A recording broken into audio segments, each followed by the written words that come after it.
নমস্কাৰ বন্ধুসকল, কি খবৰ আপোনালোকৰ? আশা কৰোঁ সকলোৰে খবৰ ভাল আৰু আছোঁ মই বৰ্তমান ভালে। বন্ধুসকল, আজি একদম বতৰটো ডাৱৰীয়া, চাওকচোন এতিয়াও মানে কেনেকুৱা হৈছে বতৰটো। আৰু উঠোতে হ'ল 10টাই বাজিল আৰু উঠি গা চা ধুই মেলি আহি থাকোঁতে দেখা পালোঁ ঘৰৰ পিছফালে ধুনীয়াকৈ দুটা অমিতা পকি আছে। ভাত চালোঁ, ভাতো ইমান আলু পিটিকা ভাত তো খাব মন নগ'ল। খাব মন নোযোৱাৰ কাৰণে অমিতা দুটা দেখা পাই ভাবিলোঁ আজি উপভাগে অমিতা দুটাকে বহাওঁ বুলি পেলাই। আৰু অমিতা দুটা ইমান পকিল মানে পাৰাত বহুত অসুবিধা হ'ল।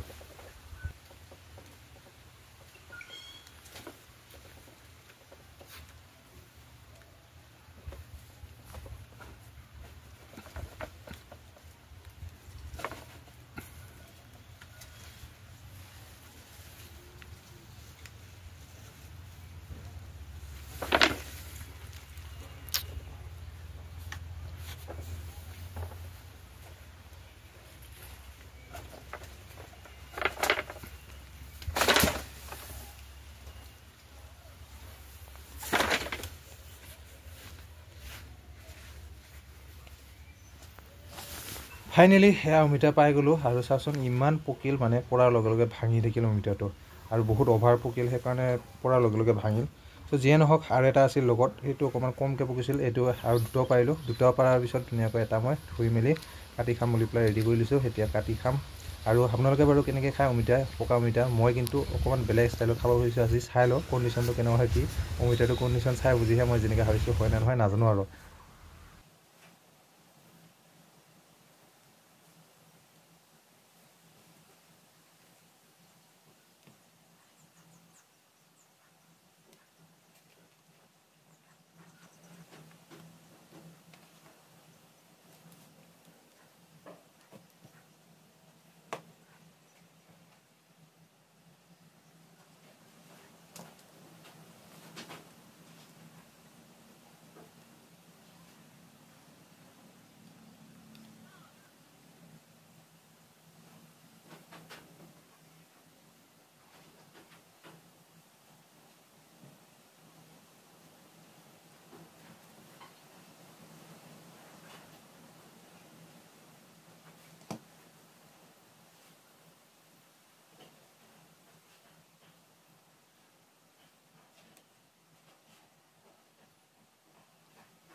মই মানে ইয়াত ভাবি আছিলোঁ দিম বুলি নিমখ আৰু জলকীয়া আৰু নিমখ দিলে সোৱাদটো অকণমান বেলেগকৈ খাম বুলি ভাবিছিলোঁ। কিন্তু মনত যিটো ভাবি আছিলোঁ, অমিতাখিনিৰ অৱস্থা চাই আৰু নিমখ অকল দি থৈ দিলোঁ আৰু জলকীয়াকেইটা নিদিলোঁ। কাৰণ যিমানে মই লৰচৰ কৰি আছোঁ বস্তুখিনি, সিমানে মানে ভাঙি গৈ আছে, সেইকাৰণে নিদিলোঁ আৰু।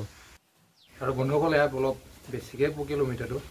বেছিকৈ পকা একদম মানে গেলি যোৱা লেখীয়া হৈছে। মজা।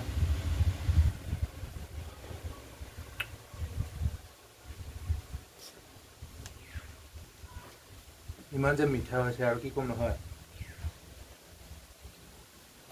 চেনি দিয়া নিচিনা।